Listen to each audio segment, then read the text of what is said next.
जब तक माँ स्वस्थ थी वह इन तीनों से अलग अपने पुराने घर में रहती थी, लेकिन अब ऐसा करना खतरे से खाली नहीं होता और ऐसा करने से समाज में तीनों बेटे बेटियों का नाम भी खराब होता। लोग कहते कि देखो कैसी औलादें हैं, बीमार माता को अकेले रहने के लिए छोड़ दिया। 1 घंटे से बिना कोई बातचीत किए वह तीनों अपने अपने विचारों में खोए हुए थे।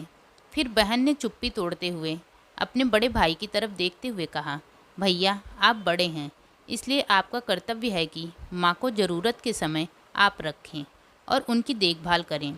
छोटी बहन की बात सुनकर बड़े भाई ने पहले अपनी पत्नी की ओर देखा और बोला, मैं इस बात से बिल्कुल इनकार नहीं करता कि बड़े होने के नाते मेरा माँ की देखभाल करने का कर्तव्य है, लेकिन तुम तो जानती ही हो कि मैं और तुम्हारी भाभी दोनों ही जॉब करते हैं। ऐसी हालत में माँ के साथ किसी न किसी को हर वक्त उनकी देखभाल करने के लिए उनके साथ रहना पड़ेगा, जो हमारे लिए बहुत मुश्किल हो जाएगा।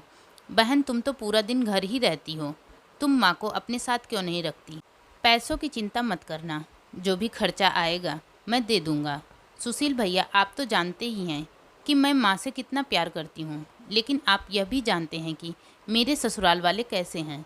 मैं यह बिल्कुल बर्दाश्त नहीं कर पाऊँगी कि कोई मेरी माँ को और मेरे भाइयों को भला बुरा कहे, इसलिए अच्छा यही होगा कि माँ को अनिल भाई के यहाँ रखा जाए। बड़े भाई सुशील ने भी छोटे भाई अनिल के यहाँ माँ को रखने के लिए सहमति जताई।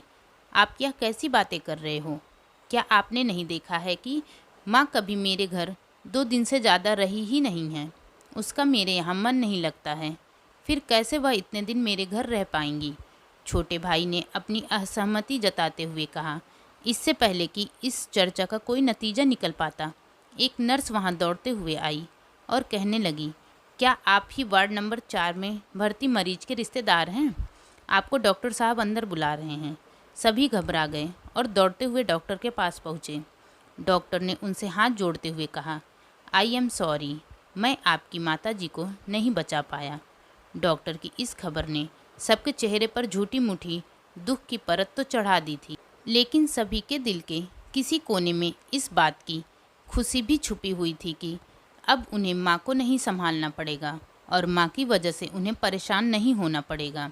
दोस्तों, छोटी सी यह इमोशनल कहानी ही समाज का सत्य है। यहाँ लोग ऊपर से जो दिखाते हैं वह अंदर से नहीं होते। जो माँ बाप अपने 4-4 बच्चों को बिना किसी शिकायत के बड़ी आसानी से संभाल पाते हैं, आगे चलकर ज़रूरत पड़ने पर यही 4 बच्चे मिलकर भी उन्हें नहीं संभाल पाते या नहीं संभालना चाहते। बच्चों को यह बात नहीं भूलनी चाहिए, जैसा वह बोएंगे वैसा ही तो काटेंगे। अगर आज वह अपने माँ बाप के साथ बुरा बर्ताव करते हैं तो उन्हें यह याद रखना चाहिए कि कल उनके बच्चे भी बड़े होंगे और वह भी बूढ़े होंगे। जो उन्होंने अपने माँ बाप के साथ किया है, उनके बच्चे भी उनके साथ वही करेंगे। दोस्तों, अपने दिल से छल कपट निकाल दीजिए और सच्चे मन से अपने माता पिता की, अपने बुजुर्गों की सेवा कीजिए। वीडियो आपको पसंद आई हो तो प्लीज़ चैनल को सब्सक्राइब ज़रूर करिए। वीडियो को एंड तक देखने के लिए बहुत बहुत धन्यवाद।